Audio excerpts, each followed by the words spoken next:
what's up guys, Caleb here, and today I'm going to be showing this really cool sort of submarine cross-section mock I built. Around the same time last year, I made a mock a lot like this, and I decided to sort of like remake it with more like revisions because the old version was a lot sloppier. So this new version is a lot smoother and it includes this really cool sort of bombing feature that I'm happy with. And so today I'm going to be sort of walking you guys through this mock. I built the mock on this really cool sort of coral reef base versus doing like a bland, boring black stand, and it really makes it sort of pop.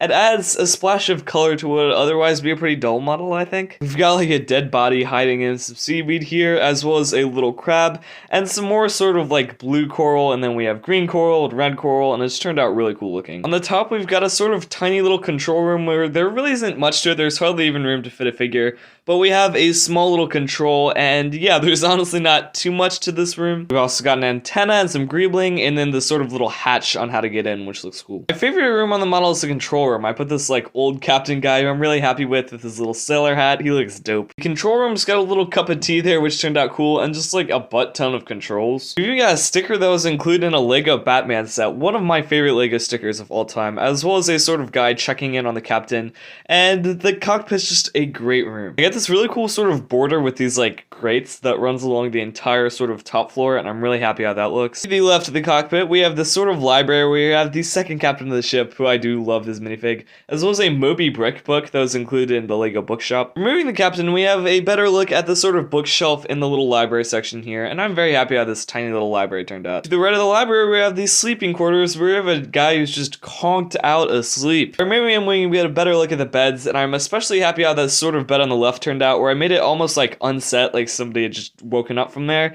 And it's a very cool looking room, I think. And to the right of the sleeping quarters, we have the little kitchen, which I definitely like. A little frying pan and a cup of tea, as well as a lot of other sort of controls and stuff. And it is a very good looking room, I think, as well as the sort of little like fin that powers the bomb, which we'll get to. Underneath the kitchen is a separate control room made separately just for the bomb. We have a little seat here for a person to go, as well as a couple controls and some more gears and stuff. And it is a pretty small room, but I'm kind of happy how it looks. To the right of that, we have storage space where I have sort of like a little scuba tank with a little thing on top, which I think looks really dope, as well as a little crate and this little fin, and it's a very cool looking room. Across from that's just more storage space where I put a little wrench. Honestly, not too much here. In the final room is the bombing station, where basically have the bombs sort of tucked away there, and the sort of machine that makes it drop out from under there. Essentially what you do is you place the bomb in the little area here, pretty simple, it just sort of rests in place there. There's also this big suspicious looking fin on the back, and so if you twist it, basically what happens is it leads all the gears to do it,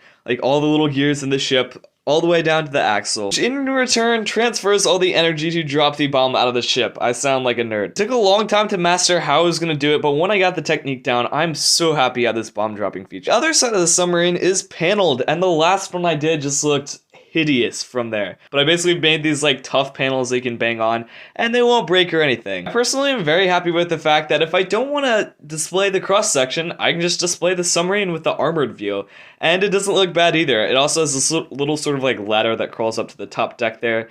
And I'm honestly happy how the outside of it looks too. There you have it, guys. That's the cross-section submarine mock I made. Let me know your thoughts on it in the comment section below. Personally, I am pretty happy how this mock turned out. The Seabrook Productions sign off now. Make sure to like and subscribe if you'd like to stay up to date with my latest videos. Stay safe out there, guys, and I will see you guys later. Peace out.